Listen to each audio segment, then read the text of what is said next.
Good morning. Welcome to this suicide prevention webinar this morning. Just introduce myself. My name is Graham Abbott. I'm the suicide prevention lead for Suffolk. Our webinar this morning is on the topic of high risk occupations. I just want to begin with a health warning. It's really important that we do talk about suicide prevention, but I'm also aware for many it's a challenging topic, so it's just really important to look after yourself. Just to step away if you need to reach out and to seek help. In Suffolk, there are around 70 deaths a year that are recorded by the coroner as suicide, and this is roughly in line with national average, but obviously every one death is one death too many.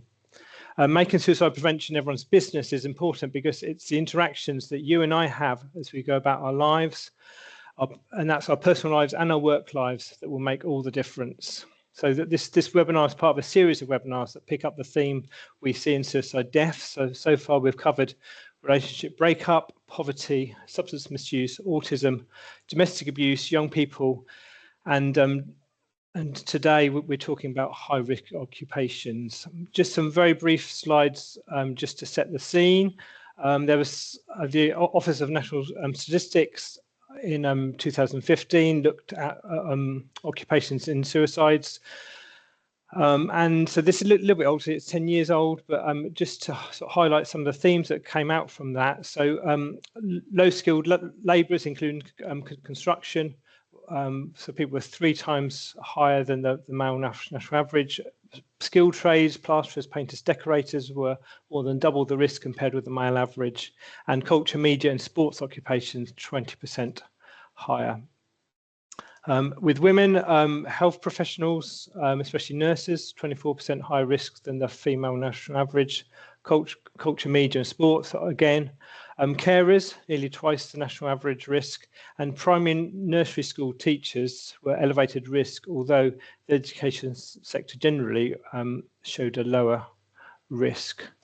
And my last slide before I hand over to our speakers, the factors that come up in the research are some of the ones listed here: job insecurity and low pay, emotional role pressures and trauma exposure, isolation, lack of support, workplace culture and stigma, and obviously sometimes that's bullying as well, high risk responsibilities with limited control and access to means. And I'm sure we can all think of occupations where some of those are a factor.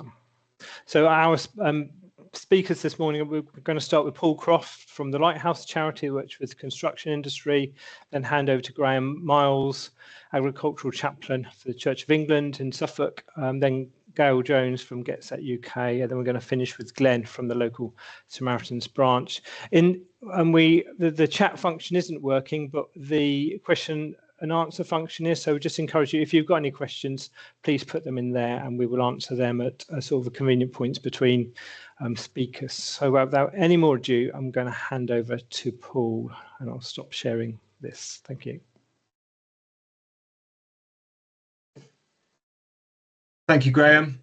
So yeah, my name is Paul Croft. I work for the Lighthouse, who are a construction industry charity. My role for them is as a mental health first aid instructor. I'm also a suicide first aid instructor as well. Really interesting statistics from Graham, and I'm only going to build on those, I think. So 100% right that in general the suicide risk in construction is super high, 3.7 times the national average at the last count. I'm not going to contradict any of the statistics, they're all bang on, Graham. I was going to add to one in that lower skilled risk. Actually, some people such as ground workers, the suicide risk is actually 8 times the national average. So there's some real big pockets in our industry.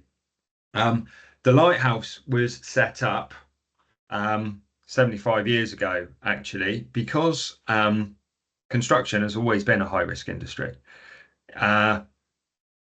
People, particularly 75 years ago, when there was less stringent health and safety, were getting injured, were getting incapacitated by their work. They were becoming destitute, homeless, and a band of people within the industry got together to say, we're making all this money, there's people being made ill by the work, that's not acceptable. And the Lighthouse was established then.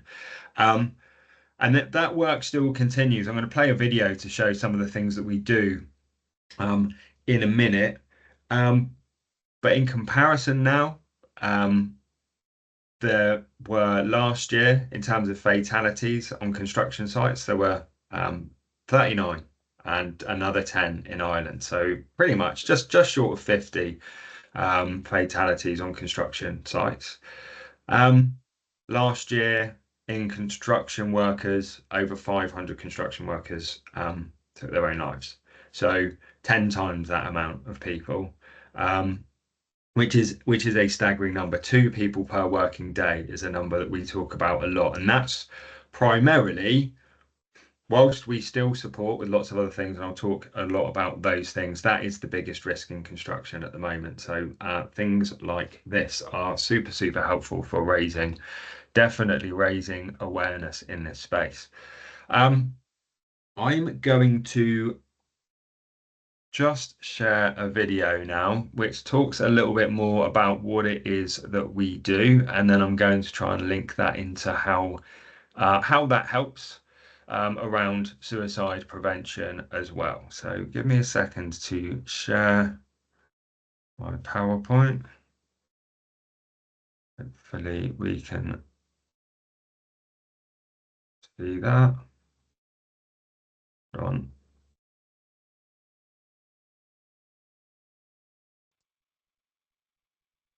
Okay, video is coming through in just a second.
So that's a bit of a snapshot of what we did last year. So that's who we are. The Lighthouse charity, we provide emotional, physical, and financial well-being support to construction workers and their families. So I don't know how many construction workers there are here today, but we are essentially an employee assistance program to construction workers and their families. That is free of charge. We are funded by the industry. Again, all of our donations come from big construction companies. We use those donations to provide help and support to anybody in the industry. And the industry is made up a lot of one-man bands, small companies that perhaps don't have access to big corporate systems, that don't have access to Bupa and healthcare systems and all of those kind of stuff. And looking at some of the risk factors that Graham was sharing, they all hugely impact construction workers. So yeah, if you are a construction worker, if you know somebody who is a construction worker, somebody who's retired but spent kind of 50% of their career in construction, anybody is covered, and it is entirely free. And we cover 3 pillars. So if you think about the fire triangle, maybe a long time ago that people did it, but you've got your kind of fuel, heat, and oxygen. You take away one of those things, the fire goes out. Emotional, physical, and financial well-being are kind of three pillars of your overall well-being. And any one of those things get affected, it has a knock-on on the other two. So I'm going to work, I put my back out, I can no longer work. I am a self-employed person. That puts me under financial stress. That financial stress then puts me under emotional stress. How do I provide for my family? All of those kind of things. So we provide support across all three of those areas, ultimately to keep people safe, to keep people supported, and hopefully to avoid the worst outcomes, which is what we are here to kind of talk about today.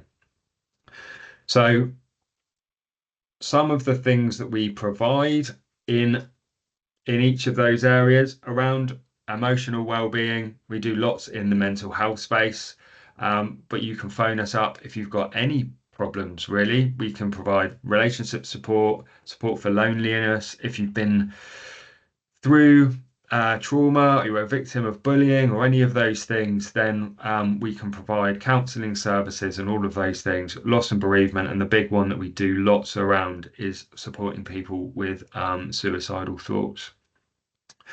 If you've got challenges around your physical health, we can help support with that as well. Things like addiction counselling, but support with illness and injuries. If you are financially struggling, again, we have helped people, and we do help people with those kind of things as well. So people who are struggling to put the food on the table for their families, we send out food parcels. Somebody's white goods have failed and they can't afford to buy new ones, then we buy new ones and we send things out to people. We've housed people that have been homeless until they get themselves back onto their feet. So there's lots of things that we can do, retraining people, supporting people with getting their certificates so they can get back out onto construction sites. So literally what we do covers lots and lots and lots of different things. Some of the services that we have, we've got a free 24/7 helpline that is available in 100 different languages. For people that don't want to make the call, you can text. We've got a free self-support app called the Construction Industry Helpline, which anybody can download, and it gives free support as well. You can text Hard Hat to our service. But what we also do is we've got things like lighthouse beacons. So we talked about some of the risk factors earlier on. People who are in high risk occupations, people who are lonely. We have people who are away from home vast periods of their working week, and alone. So lighthouse beacons are where construction workers can get together, they can have a chat, they can have a cup of tea, break down some of those loneliness, maybe do some things that are productive, like having games of football and those kind of things, as opposed to drinking and drugs and that kind of stuff. And also, if the worst thing ever happens, then we've got free critical incident support. So if there is ever a fatality on a construction site, then we send counsellors out to them. What else? What else have we done? We generate significant return on investment. So every pound that we receive generates roughly 12 pounds or euros in social value. And these are some of the statistics again from the video. So I think I'll leave that up there. I guess the things that I wanted to talk about, the biggest challenge in our industry, and I don't think that these challenges are unique, to be fair. I think they are going to be the same across lots of industries, are the fact that people, don't feel that there's any hope, and they don't know what help is out there.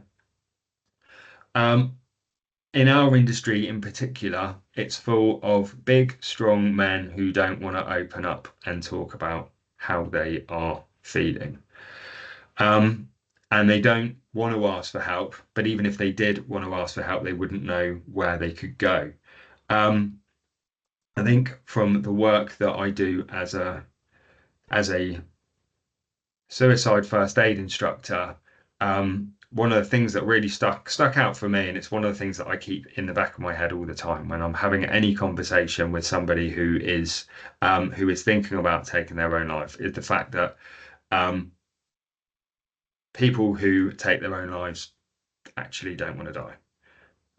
They just don't want to carry on in the situation that they are in. So our role really is to, as somebody who's having that conversation, is to provide a bit of hope, and get somebody to stop or just pause before making that decision. Ultimately, you don't want to do this, you don't want to do that. Right before you make a decision, let's just pause and let's see what help we can find you in the meantime. That actually there is help out there, that lots of people feel the way that you are feeling, and with the right support that helps them go on to make full recoveries. This is a temporary thing. So that's where I see that we fit in, and a lot of the work in the charity sector in general fits in, is providing those options. What are these things that we can try out as while we're kind of got that decision on pause? Because the sad fact is, and I don't know specifically for construction, but for all of those numbers of people who I forget what you said it was, Graham, was it 70 in your county roughly? 70% of those have not had any, in general, have not had any contact with mental health services in the year leading up to the act of taking their own life, right? So if people are talking to you, that's a good thing. And it's services like ours and other people you're going to hear from today that can kind of fill that gap and provide the support.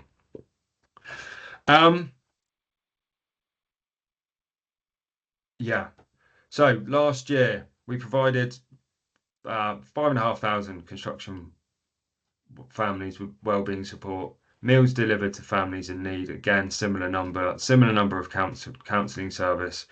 We have provided over 3,000 people with mental health first aid training. Not just me. There's a lot of trainers there that do that. That would have been a busy year. This is something else that we do as well, which is around raising awareness. This is some lived experience stuff that we do as an organization. We go out to construction workers and we have people who have been there, and have made recoveries, who go out and they share their stories to construction sites full of people who don't want to talk, who might be struggling, who definitely are at high risk of that. And they share their stories, and create an environment where it's okay to talk about these things. And this is where last year we had, as a result of those things, we had 88 active rescues. 88 people said, you know what? Now that I've heard that, I know that I do need some help, and they've come forward and they are engaged with the charity now. So this stuff is super important. There's a long waiting list, but get in touch with us and we can definitely do this stuff for you. So I think I might be a little bit ahead of schedule there, Graham, but that's who we are. That's what we do. So yeah.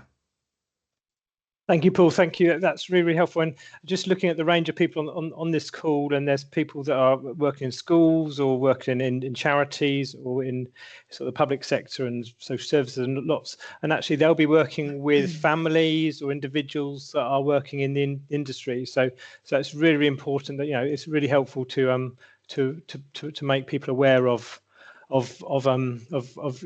your charity and the work you do. So thank you very, very, very much. So you're welcome. It is free to anybody. So yeah, please do use us. And thanks, Graham. Yeah, brilliant. So we're going to move on now to our next speaker, who's Graham, another Graham, who and actually, Graham, I'll let you introduce yourself. So I'll hand over to you. Thank you.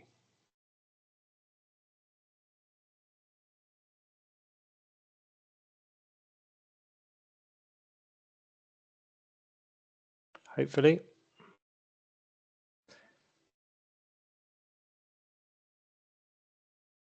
It looks like Graham's not on the call at the moment, so we'll. I am. I'm here. Oh, you are. Sorry. I'm here. Sorry. Yes. Okay. Right, Joe. So over to you. Okay, fine. Thank you. Yeah, my name's Graham Miles. I'm the agricultural chaplain for Suffolk. I'm licensed under the Diocese of St Edmundsbury in Ipswich, and my role is fairly unique in the farming industry because there's not many agricultural chaplains out there. I come from a farming background myself, which really helps me to understand some of the problems our farmers are facing.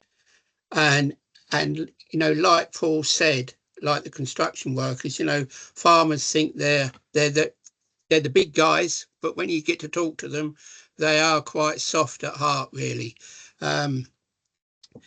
My day-to-day work is I go out onto farms, I visit farms. Though I'm a chaplain, I don't wear a dog collar because I'm not ordained, I'm licensed, which does help me when I go onto farms. I put my wellies on and I get to talk to farmers. And since we had the last autumn budget, my phone is on 24/7. When I took this role on, I decided that it takes a lot of courage to pick the phone up in the first place. And sometimes the last thing farmers want to hear is an answer phone. And it takes a lot of courage to pick that phone up. So I wanted to be there for them. I've been doing this work. I find out sort of from farmers what they like and what they don't like. And unfortunately, they don't like the word helpline because they say to me, Graham, we don't need help, but we need support. Well, you know, so that's why I say that my phone's there for support and it's not a helpline. This is just in the farming industry, how they're looking at things. So the things I'm dealing with since the last autumn budget, I can't get involved with politics, but what I do get involved with is what the politics is causing, the issues politics are causing. And I'm dealing with mainly depression, anxiety, stress, financial worries, and suicide. Now, in the last 2 months, brought to my attention, I've had 9 suicides come my way from farming backgrounds. And I had one yesterday that I was told of a young shepherd in Scotland that's taken his own life. I've got elderly farmers coming up to me and saying to me that my family would be better off, Graham, if I wasn't here. And this is all because of the inheritance tax that is coming into place next year.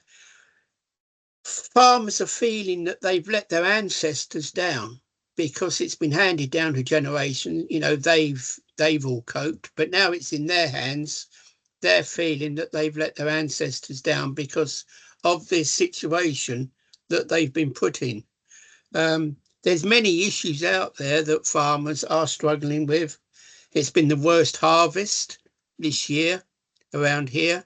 A lot of the crops haven't made the yields, and the top quality wheats that farmers were hoping that would go for milling has been rejected. So that's only going to go down to feed. And the cost of a ton of wheat is about the same price as what it was back in 1970. But all the other costs have gone up, the fertilizer and the irrigation and the equipment, they've all gone up. So it's really causing so much stress out there amongst our farming communities. I work very closely with other farming organisations. I work closely with the NFU and the CLA. And we've got the FCM, which I'm a member of, and also YANA. So they're all out there trying to support our farmers. One of the things that farmers sort of talk to me about is how they're feeling. And I can be on the phone for about half an hour. And mainly I'm listening. And that is the most important thing, someone there to listen to them, to understand them. And perhaps at the end of the conversation, they say to me, Graham, we feel so much better by just offloading. My message has been always, it's good to talk. And that's what I'm trying to get out there. Let's talk.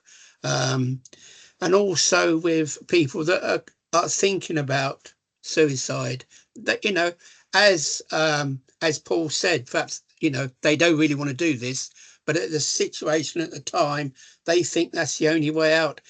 And I try to say to them that it's going to cause their family so much more stress if they're not here.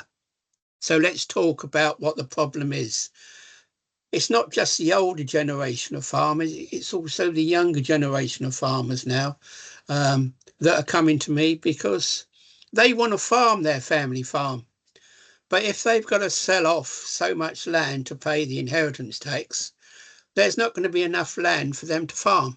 So again, they're really stressed. And also hearing how their grandfathers and fathers are talking as well. That's very upsetting to them, to hear their grandfathers say to them, you know, well, I'd be better off if, you know, if I wasn't here. And the closer we get to next April, I'm going to be getting more calls because that's when that's when the policies come into effect. So as far as the church goes, we support all our farmers, and it doesn't matter our rural communities, it doesn't matter what faith or religion they are. I go on there as a chaplain, and I always say to people that if you've had a takeaway at some time, you phone up pizza or Chinese, when the front door goes, you know it's going to be the Chinese or the pizza. When they phone me, they phone Graham, but they know I'm a chaplain. So somewhere along the line, God's going to be involved. And you know, farmers are now sort of talking to me about their faith because of the situations they're in. It's so sad. You know, to start with, when I had my first suicide case, I know I was quite shocked. But now this seems to be an everyday situation for me, hearing these statistics and farm accidents that are coming in. There's a lot of farm accidents that are now occurring across the country as well. So it's important that we are there for them. It's important that they know that they can contact us. All our groups that are talking here today, you know, it's so important that we get our message across that people are not alone.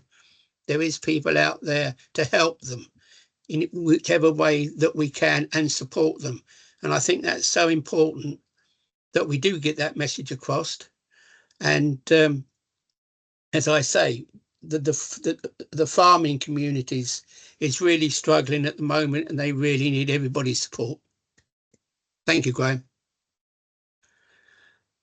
Thank you, Graham. Just a question from me in terms of if you know, people on the call are aware of farming families or farmers themselves and actually wanted to make make the family aware of you. How do people find out about you, or where to contact you? What they Google, I guess, is probably the the thing. Well, I'm very popular on Facebook, so they can follow me on Facebook, or my number's always available. Now, I can hand it out now. It's 07413 683 368. Or they can email me at graham.miles@cofsuffolk.org. Cool, thanks. And you mentioned a few acronyms there. Can you just say a bit about IANA in particular, but also the other sort of organisations that support farmers? Just because I'm aware that for people that are not, you know, they're not working that space, they're just sort of acronyms. So you mentioned IANA. IANA is also they do a fantastic job. They're out there, and they offer mental health training, first aid training in mental health, and FCN, the Farming Community Network, which I'm a member of, they're there to offer support. So if a farmer phones me up concerned about grants and things like that, then I just put them in contact with the FCN, and they sort of work like that. So it's all about working together. Brilliant. So, you know, which I think is so important.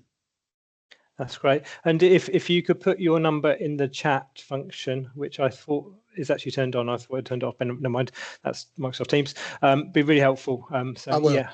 Yeah, thank you very much. Okay, so we'll move on to our next speaker, who's Gail Jones from GetSet UK. Over to you, Gail. Hello, everybody. So as Graham said, my name is Gail. I work for a company called GetSet, who took on the contract from Suffolk County Council for the Good Health at Work Awards. But before I tell you about the Good Health at Work Awards, I want to share a little bit about a personal story of mine and why this programme matters so much to me. So in last year, in 2024, I lost my brother Chris. He struggled with his mental health, and our family experienced first-hand gaps in support and communication. That experience is why I became a mental health first aider. It was very important to me to give back to people and make sure that they had the support that my brother didn't, and why I'm committed to making a difference through the work that I do now.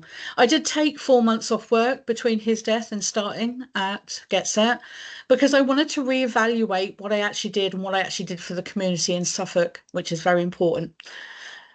And what it showed me is that looking after people isn't only about what happens at the home or in the workplace. It's about the community of support that surrounds us, where people feel connected to others, whether it's colleagues, friends, or wider networks. They're more likely to reach out for help and less likely to feel isolated. Sadly, my brother didn't get the assistance that he needed with his employer, and it was a very big corporate company. And he did reach out to those support services, but sadly, I think it was a little bit too late. What it showed me is that we're looking after people that isn't only about what happens that surrounds us, but we're looking at the internal conversations within business. And that's why the Good Health at Work Awards exist. We launched in November last year, and we're proud to say that we've talked to over 250 employers within the Suffolk area who are aware of the programme, and a great deal of people who are signed up for us to support their business. They bring business, employees and communities together to create a safer and more supportive workplaces. The programme is funded by Suffolk County Council and therefore free for businesses to take part. And we work around 6 key areas. The first one is culture, communication and engagement. And this deals with people talking to each other, how they engage with the public, what their culture is like, and how they look at their business from the outside in. The next one is physical health and mental well-being. As part of this talk today, is very, very important with the wider community.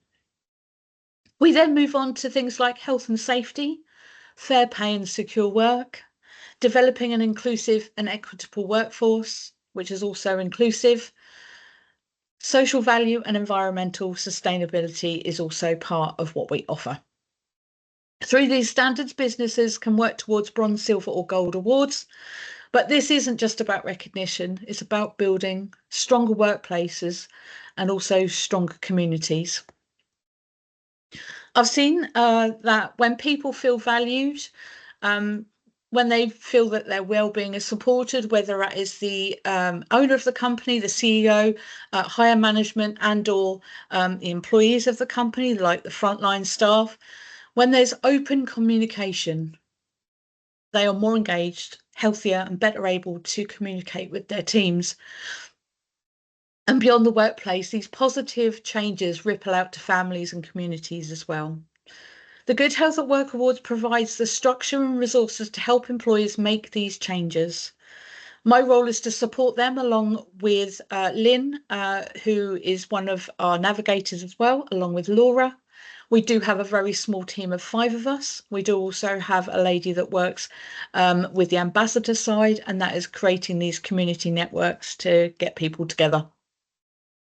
We also have a background lady who the majority of people never meet, but is very talented, and she makes all of the websites work incredibly well for people that visit.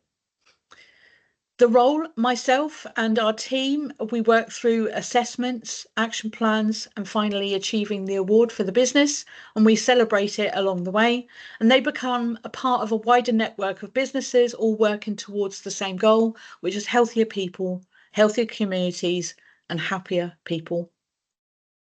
For me, this work isn't just a professional, it's personal. It's about honouring my brother Chris and making sure that other people and families don't face the same gaps that I did and my family did. And it's about showing that together as workplaces, we can offer communities, we can support each other, and we can create networks of people that thrive. Thank you so much for listening to me today. I do have a bit of a personal story, so it was a little bit hard for me to speak to everyone about, but I have to do this in order to show people that not only do we support people with mental health and grief, it's about creating that community of people, and that's what I'm here for. Thanks very much. Thank you, Gail, and thank you in particular for sharing your personal lived experience. Just a question from me in terms of how people find out about you or access you. Well, not just you personally, but obviously, and the organisation that you work for. If you just either talk about that or perhaps put it in the chat. Yeah, absolutely. I am happy to pop it in the chat, Graham, if you'd like me to. Yep. Okay. No, thank you. Just make sure there's no questions. I'm not aware of any. I'll pop it also, the website, I'll pop in there as well. No, fantastic. Fantastic. Okay, we're quite ahead of time, which is good. So I'll hand over to Glenn next. Glenn works or volunteers with the local branch of the Samaritans. So over to yourself, Glenn. Hi, thanks, Graham. Good morning, everybody. And I just want to say to start, it's really heartwarming to hear from Paul, Graham and Gal, particularly with your personal situation, Gal. I'm so sorry for that. But it's good to hear that this support, all the support is out there for people. And I think it always surprises me, actually, how much support is out there. The challenges, and that's what this event is partly for, is to let people know it's there and how to contact it, isn't it? It's not that there's nothing out there. It's not that well, you could always argue we need more money, but it's not that there's no money. It's just, where are they? Who are they? How do I contact them? So let me just share. I'll try not to do death by PowerPoint.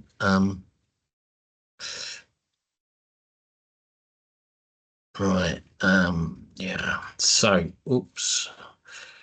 Trigger happy. Right. Hopefully everyone can see that. So I'm Glenn Yates. I'm Deputy Director for Outreach at the Ipswich and East Suffolk branch. We're physically based in Ipswich, but we reach out across the whole of East Suffolk. And first of all, outreach, what's that really about? It's really the proactive work the Samaritans does outside their branches, as well as obviously the listening line, which I'll touch on in a minute. So it's about going out and meeting people rather than when people call us. We go out proactively and meet people, offering listening ear, making mental health support more visible and accessible.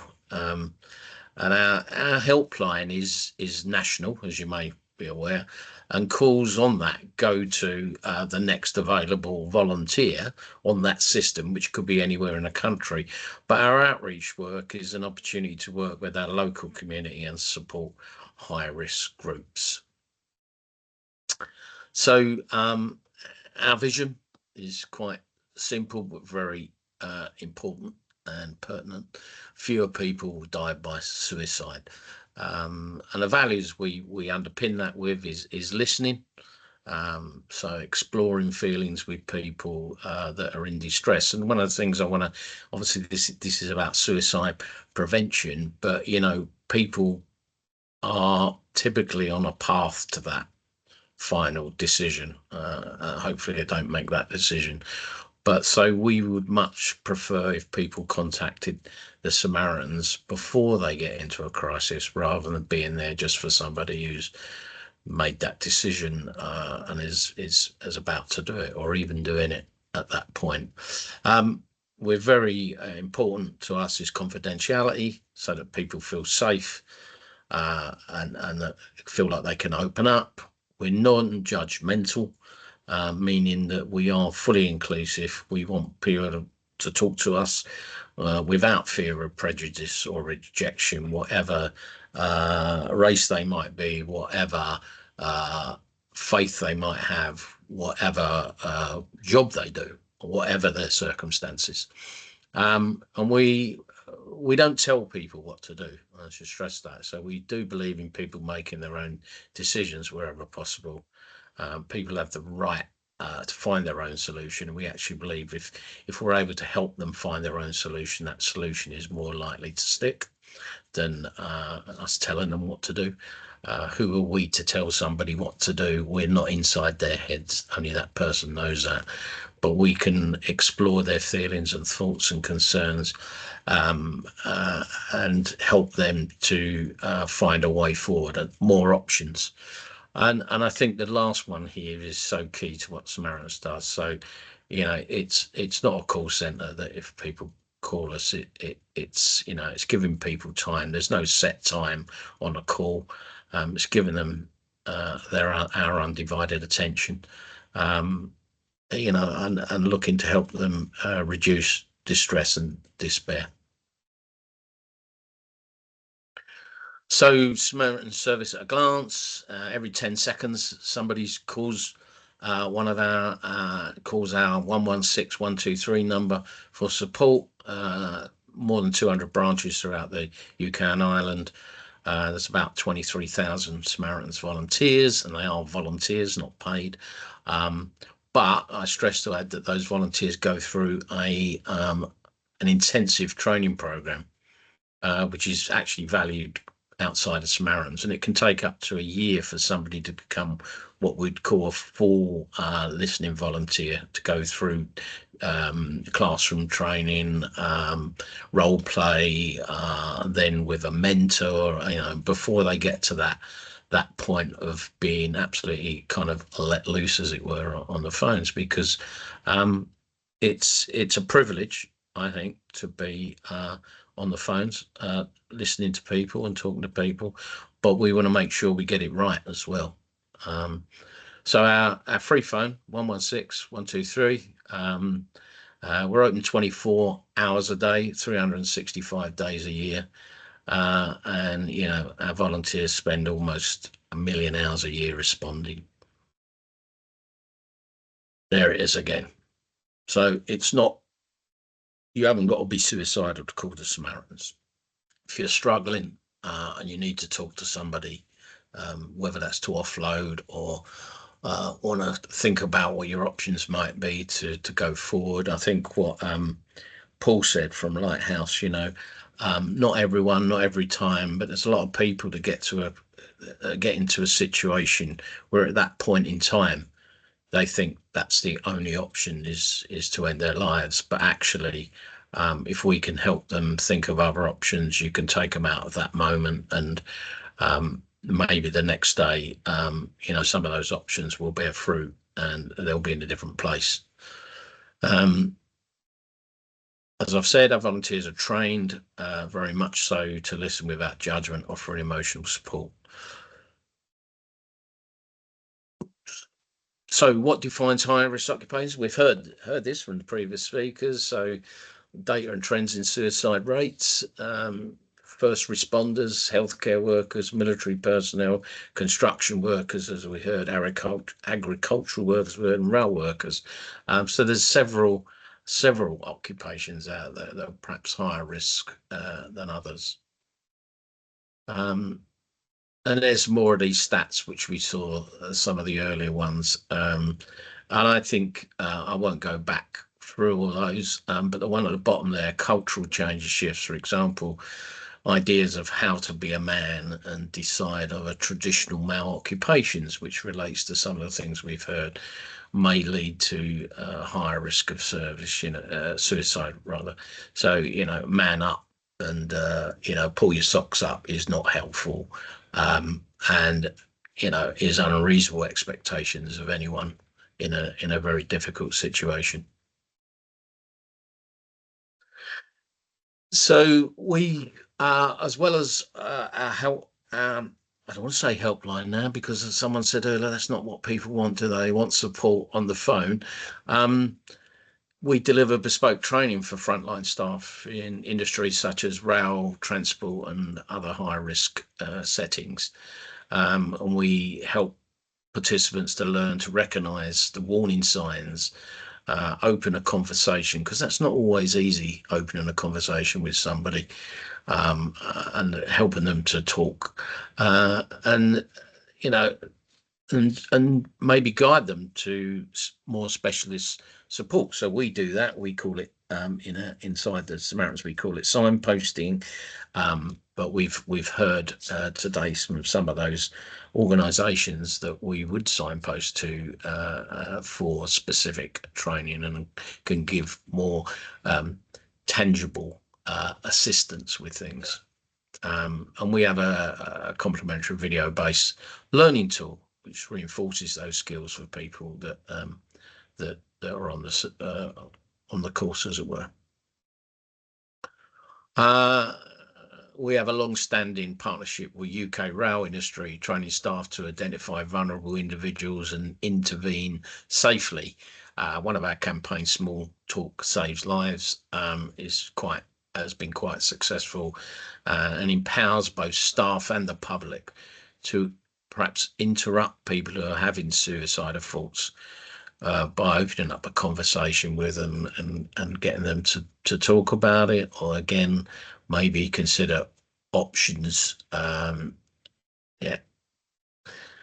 Emergency services staff, again, more training. The Samaritans offers tailored training to police, fire, ambulance, and other emergency services, trying to help these organisations build emotional resilience and manage stress in their workforce, and for them, not just for the Samaritans to do it direct, but helping them to support their own colleagues through difficult experiences. So, as it says there below, we collaborate directly with organisations like the Police Federation, Fire Brigades Union, and the NHS Ambulance Trusts to help embed mental health support in the workplace culture. One of the other things that we do is provide, working with the NHS and the rail industry, really, to a post-prevention toolkit that helps employers respond to a colleague's death by suicide. Obviously, we would really, try and help people that they don't make that final decision. But when they do, the effect of that obviously is with the person that passes away, but it's much wider than that, with family and as Gal was saying earlier, how that affects family, friends, work colleagues, etc. So we do work with these groups to help them to cope with that. And I think on my slide, at the last slide, you probably didn't see it, I had some words that were in the right place about, and it sounds a very awful technical term, but contagion. So somebody experienced somebody's suicide can lead to them having emotional problems about it, and in a worst possible case, of them doing the same. So it's really to help people to come to terms with it, to understand it, to cope with it, to support them, so that it doesn't lead to that. And we've heard from Graham. We also collaborate with farming charities. It is again, all the things that Graham said about the man thing, man up and all that. But it is, rural life can be isolating. All the things that Graham talked about, and more in terms of stress. So we work alongside organisations like the Royal Agricultural Benevolent Institution, YANA, who Graham mentioned, and the National Farmers Union. So if this works, hopefully this will work.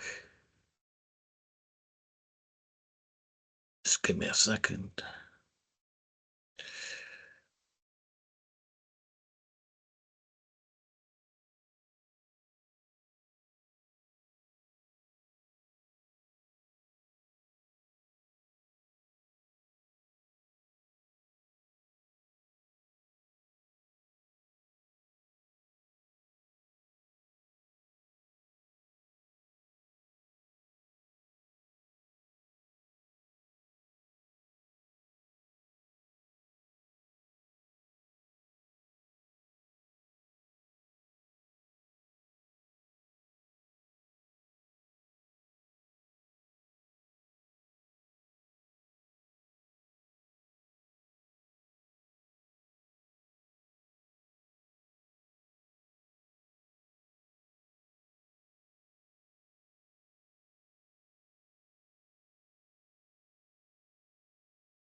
How's it going, Glenn? Are you trying to share?